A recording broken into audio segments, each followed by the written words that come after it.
Welcome to my channel. இன்றைக்கி நான் ஒரு பாரம்பரிய நாட்டு மருந்து குழம்பு செஞ்சு காமிக்க போகிறேன்.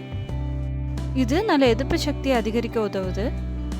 இது வயிற்றுப்புண், டெலிவரி டைம் வரக்கூடிய புண், அப்புறம் பெயின், இது எல்லாத்தையுமே சரி பண்ணக்கூடியது. டெலிவரியான லேடிஸ்க்கு ஒவ்வொரு ஊர்லேயும் ஒவ்வொரு விதமாக குழம்பு செஞ்சு கொடுப்பாங்க. கன்னியாகுமரியிலேயே இதை 2-3 விதமாக செஞ்சு கொடுப்பாங்க. இது நாங்கள் செய்கிற மெத்தட். இப்போ இதை எப்படி செய்கிறதுன்னு பார்த்துடலாம். இந்த மருந்து குழம்பு செய்கிறதுக்கு தேவையான பொருட்கள் என்னெல்லாம்னு சொல்லி பார்த்துடலாம். இதுக்கு 3 டேபிள் ஸ்பூன் கடுகு, 3 டேபிள் ஸ்பூன் ஓமம், 3 டேபிள் ஸ்பூன் மிளகு, 3 பூண்டு, 2 துண்டு சுக்கு, 1 துண்டு மஞ்சள் எடுத்துக்கோங்க. இது கூட 6-7 திப்பிலி எடுத்துக்கோங்க. சின்னதாக ஒரு 3 துண்டு அளவுக்கு கட்டி பெருங்காயம், அப்படி இல்லைன்னா ஒரு அரை டீஸ்பூன் அளவுக்கு பெருங்காயத்தூள் எடுத்துக்கோங்க. முதல்ல சுக்கையும் மஞ்சளையும் லைட்டாக தட்டி எடுத்துக்கோங்க. பூண்டு எல்லாத்தையும் தோல் நீக்கி தனியாக எடுத்து வச்சுக்கோங்க. கன்னியாகுமரி பக்கத்துலலாம் இந்த குழம்பு செய்கிறதுக்கு முட்டி மீன் தான் யூஸ் பண்ணுவாங்க. நீங்கள் உங்களுக்கு விருப்பப்பட்ட மீனை சேர்த்துக்கோங்க. நான் இன்றைக்கி 1/2 கிலோ அளவுக்கு மீனை நல்லா க்ளீன் பண்ணி எடுத்து வச்சுருக்கேன். இதில் ஒரு சின்ன நெல்லிக்காய் அளவுக்கு புளி ஊற போட்டிருக்கேன். 4 டேபிள் ஸ்பூன் அளவுக்கு துருவின தேங்காய் எடுத்திருக்கேன். இதை டெலிவரியான லேடிஸுக்கு செஞ்சு கொடுக்கும்போது கண்டிப்பாக புளியும் தேங்காயும் சேர்க்கக்கூடாது. அப்படி இல்லாமல் நீங்கள் சாதாரணமாக செஞ்சு சாப்பிட்றதா இருந்தால் டேஸ்ட்டுக்காக கொஞ்சமாக புளியும் தேங்காயும் சேர்த்துக்கலாம்.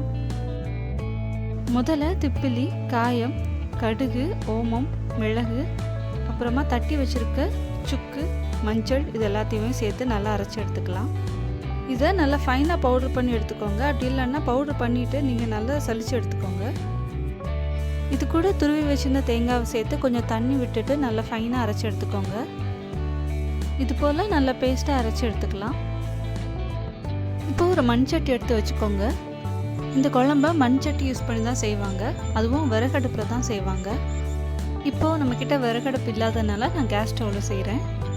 இப்போ இது கூட கட் பண்ணி நல்லா க்ளீன் பண்ணி வச்சுருக்கக்கூடிய மீனை சேர்த்துடலாம். இப்போ தோல் நீக்கி வச்சுருக்க பூண்டை சேர்த்துடலாம். இது கூட நம்ம அரைச்சி வச்சுருந்த மசாலாவை சேர்த்துடலாம்.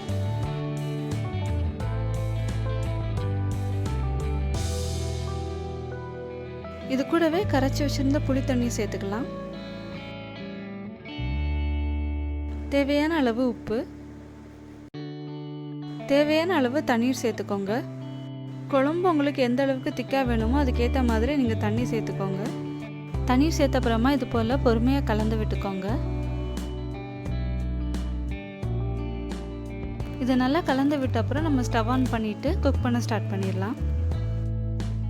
இது நல்லா கொதிக்கிற வரைக்கும் ஹை ஃப்ளேமில் வச்சுக்கோங்க. கன்னியாகுமரி மாவட்டத்தில் டெலிவரியான லேடிஸுக்கு முதல்ல ஒரு 15 நாளைக்கு இதை மட்டும்தான் தருவாங்க. இதுதான் மருந்து. இதை சாப்பிட்டுட்டு ஃபீட் பண்ணும்போது குழந்தைங்களுக்கு வயிறு ப்ராப்ளம், கேஸ் ப்ராப்ளம் எதுவுமே வராது. நல்லா கொதிச்சப்புறம் இதை மீடியம் ஃப்ளேமில் வச்சு குக் பண்ணிக்கோங்க. இது நல்லா கொதிச்சப்புறமா ஒரு லிட் வச்சு ஒரு 1/4 அளவுக்கு மட்டும் மூடி வச்சுக்கோங்க. நீங்கள் ஃபுல்லாக கவர் பண்ணிட்டீங்கன்னா அந்த மசாலாலாம் பொங்கி வெளியில் வந்துடும். இதை இடையில ஒரு வாட்டி இல்லைன்னா 2 வாட்டி மட்டும் லிட் ஓப்பன் பண்ணி லைட்டாக கலந்து விட்டுக்கோங்க. இதை ரொம்ப பொறுமையாக கலந்து விட்டுக்கோங்க. அப்படி இல்லைன்னா மீனெல்லாம் பிரிஞ்சு போயிடும். யூஸ்வலாக எங்கள் டிஸ்ட்ரிக்டில் கிராமங்களில் மந்த்லி ஒன்ஸ் இதை செஞ்சு சாப்பிடுவாங்க. இதை சாப்பிட்றதால நல்ல நோய் எதிர்ப்பு சக்தி வரும். உடல் நல்லா வலுவாக ஆரோக்கியமாக இருக்கும்.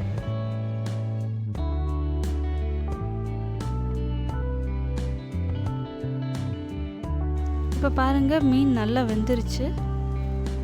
இன்னும் இது ஒரு 2 நிமிஷத்துக்கு குக் ஆகட்டும். நீங்கள் வெஜிடேரியனாக இருந்தால் இன்னும் நிறைய பூண்டு சேர்த்துட்டு இது கூட கத்திரிக்காய் கட் பண்ணி சேர்த்துக்கோங்க. அது கூட நல்லாயிருக்கும். இப்போ குழம்பு ரெடி ஆகிடுச்சு. இதில் கொஞ்சமாக கருவேப்பிலை தூவிட்டு நம்ம ஸ்டவ் ஆஃப் பண்ணிடலாம். இப்போ ரொம்ப பாரம்பரியமான நாட்டு மருந்து குழம்பு ரெடி ஆகிடுச்சு. இது மாதிரியான சத்தான உணவுகளை நாமளும் மாதத்துக்கு ஒரு வாட்டி எடுத்துகிட்டு வந்தோம்னா நல்ல ஆரோக்கியமான வாழ்க்கையை வாழ முடியும். டெலிவரியான லேடிஸுக்கு ஒவ்வொரு ஊர்லேயும் ஒவ்வொரு விதமாக குழம்பு வச்சு கொடுப்பாங்க. இது கன்னியாகுமரி மாவட்டத்தில் நாங்கள் இந்த மாதிரி தான் செஞ்சு கொடுப்போம். இந்த பழமையான ரெசிபியை கண்டிப்பாக எல்லோரும் ட்ரை பண்ணி பாருங்கள். ட்ரை பண்ணி பார்த்துட்டு உங்களோட ஃபீட்பேக் சொல்லுங்கள்.